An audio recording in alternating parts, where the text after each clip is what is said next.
You know, the Olympics is all about experience, but my experience started when I was a youngster at the age of 9 years old. As a matter of fact, my best friend and I in 1959 had nothing to do in the summer, and so my mother and his mother put us into a YMCA camp program. And of course, we went to that camp and we had activities from 9 until 3 o'clock. And I came home the first day basically crying. And why was I crying? Because one of the activities was arts and crafts, and I didn't think that putting a little bit of sand on a piece of copper square and watching it cook in an enclave to make earrings for my mother was something that I wanted to do in the summer of 1959. So she inquired that there was another activity perhaps that I could participate in, and they said yes. As a matter of fact, this arts and craft program, it didn't actually go over too well this day. As a matter of fact, the swimming pool, the brand new swimming pool is going to open up, and we're going to have a swimming program that we'll be able to substitute everybody into. Well, on that very first day, the following week, of course, I was so anxious to get into that program. The instructor lined us up alphabetically, and the instruction was to swim the width of the pool, just across, 20 yards.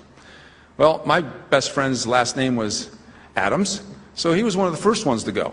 And of course, having the name of Spitz, I was one of the last ones to go, and I was kind of a scrawny little 9-year-old, and the water was a little bit chilly, and I was so anxious to go that by the time I was asked to go and swim across the pool, I swam across the pool without stopping.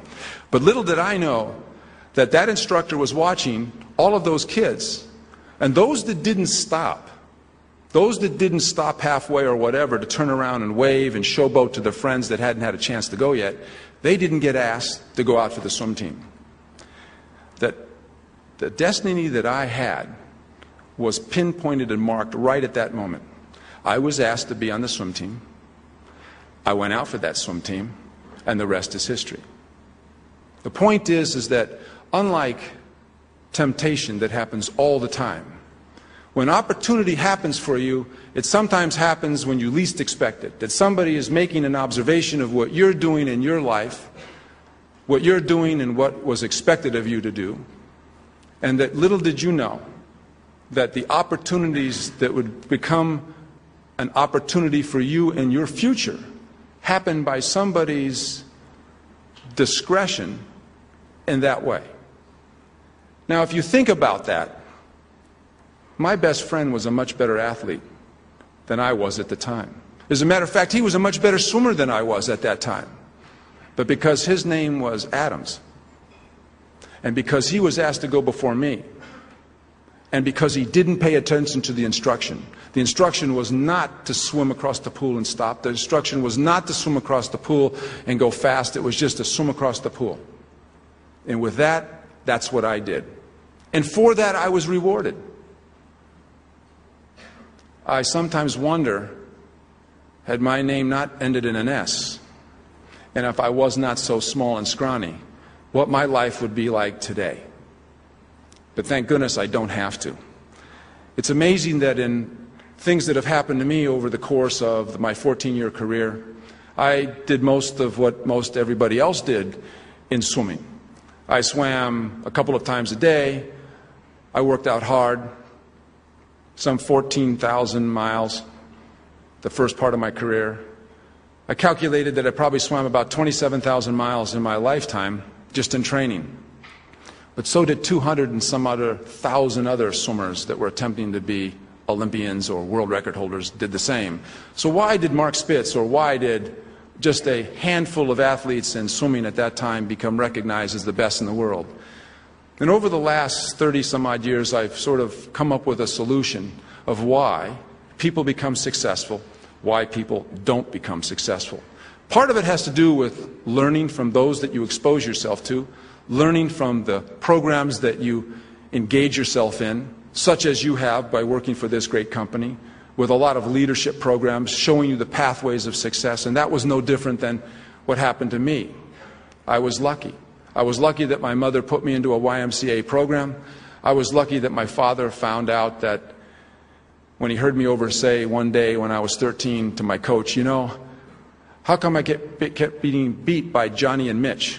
And my coach said to me, that's okay, Marky, your times are getting better. But my father realized that my times weren't getting as good, as fast, and as quick as Johnny and Mitch. He realized that Johnny and Mitch was coached by another coach named George Haynes, and he went up to this guy named George Haynes and he said, do you mind if I have my son swim with you? And he said, I would be happy to. And with that, my mother drove me for 1 hour in each direction for about 3 months until the end of that school year, until we could move to Santa Clara, California from Walnut Creek, California, so that I could swim on this team. And within 4 months, I was beating Johnny and Mitch. And I made my first national championships. Because the common denominator of excellence was I was the worst one in the chain. And I was in a program that had Olympians. I was in a program that had a coach that was an Olympic coach. During the course of that next couple of years, a lot of world events happened, and I, of course, being a youngster between 14 and 18 years of age, I watched and observed, as most of you, I'm sure, will have observed the same sort of things that I saw. And what I saw was somebody make a speech in 1963. I'll see if you can guess who this speech was from. So if I take a little poetic license to read exactly. We choose to go to the moon. We choose to go to the moon in this decade and to do those other things not only because they are easy, but because they are hard. Because that goal will serve to organize and measure the best of our energies and skills. Because that challenge is one that we are willing to accept, one we are unwilling to postpone, and one in which we intend to win, and all the others too. John F. Kennedy, President of the United States, 1963, Rice University. That statement is pretty profound, because at that moment in time, we had no vehicle to put a man on the moon. But 6 years later, there was a man that stepped on the moon. Because there was a goal set. You, to be successful in life, have to set goals, as I did as an athlete. But you get there in a very systematic way. During the next couple of years, of course, I heard another interesting thing that happened along the way. And that was that John Kennedy's brother, Robert, was running for President of the United States. Shot down by an assassin in 1968 in Los Angeles, California.